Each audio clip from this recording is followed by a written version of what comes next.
अस्सलाम वालेकुम। आज का हमारा टॉपिक है कि क्या हाई कोर्ट जो है वो इनहेरिट पावर इस्तेमाल करते हुए एफआईआर या इन्वेस्टिगेशन को क्वैश कर सकती है। Can high court quash FIR investigation under 561 A CrPC. इसको क्रॉस रेफरेंस हमने 232 आपने देख लेना है। देखें कि हाई कोर्ट के पास कोई ऐसी पावर नहीं है। High court has no power under section 561 A CrPC to quash FIR और investigation under section 561 A CrPC. कि हाई कोर्ट जो है ना तो वो इनहेरिट पावर इस्तेमाल करते हुए एफआईआर को क्वैश कर सकती है और ना ही इन्वेस्टिगेशन को। हाई कोर्ट क्या कर सकती है? हाई कोर्ट इनहेरिट पावर इस्तेमाल करते हुए सिर्फ जुडिशियल प्रोसीडिंग जो है pending before any subordinate court under section 561 A CrPC sorry कि वो कहते हैं कि हाई कोर्ट सिर्फ अपनी मतहत अदालत की कोई जुडिशियल प्रोसीडिंग को जो है जो कि पेंडिंग हो बिफोर एनी सबऑर्डिनेट कोर्ट उसको क्वैश कर सकती है। अब जुडिशियल प्रोसीडिंग की डेफिनेशन सेक्शन 41M सीआरपीसी में है कि judicial proceeding include any proceeding in course of which evidence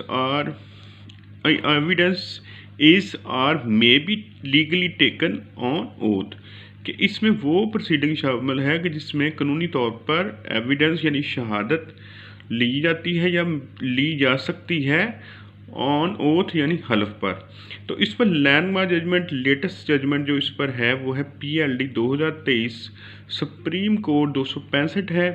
और ये लैंडमार्क जजमेंट जिस पर डिपेंड किया गया है इस पर वो है 1971 SC 677 शनाज बेगम जो केस है। तो देखें कि ये AS एग्ज़ाम में ना आपने दोनों तरीके से ना जो जितनी लैंडमार्क जजमेंट है जिसमें कोई ऐसा लीगली रूल जो है वो वजह किया गया तो आपने पार्टीज़ के नाम से भी उसको याद करना है और उसकी साइटेशन भी याद करनी है। क्योंकि कई दफ़ा वो ऐसे पूछ लेता है जैसे कि एक दफ़ा उन्होंने पूछा था खुशी वर्सेस स्टेट। तो जब भी आपने कोई साइटेशन देखनी है ना ऐसे तो उसमें आपने पार्टीज़ को भी मद्देनज़र रखना है।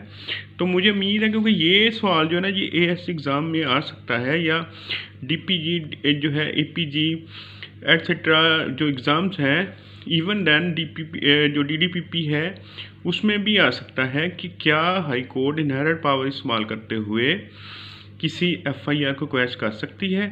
हाई कोर्ट 199 के तहत क्वैश कर सकती है। वो इसी जो लैंडमार्क जजमेंट है ना जिसमें हमने हवाला पढ़े हैं ये दोनों इसमें डिस्कस किया गया है कि वो कैसे कर सकती है। आपने इस साइटेशन को जो कि PLD 2023 सुप्रीम कोर्ट 265 और शनाज बेगम का जो केस है PLD 1971 SC 677 आपने ये दोनों निकलवा कर देख लेनी है।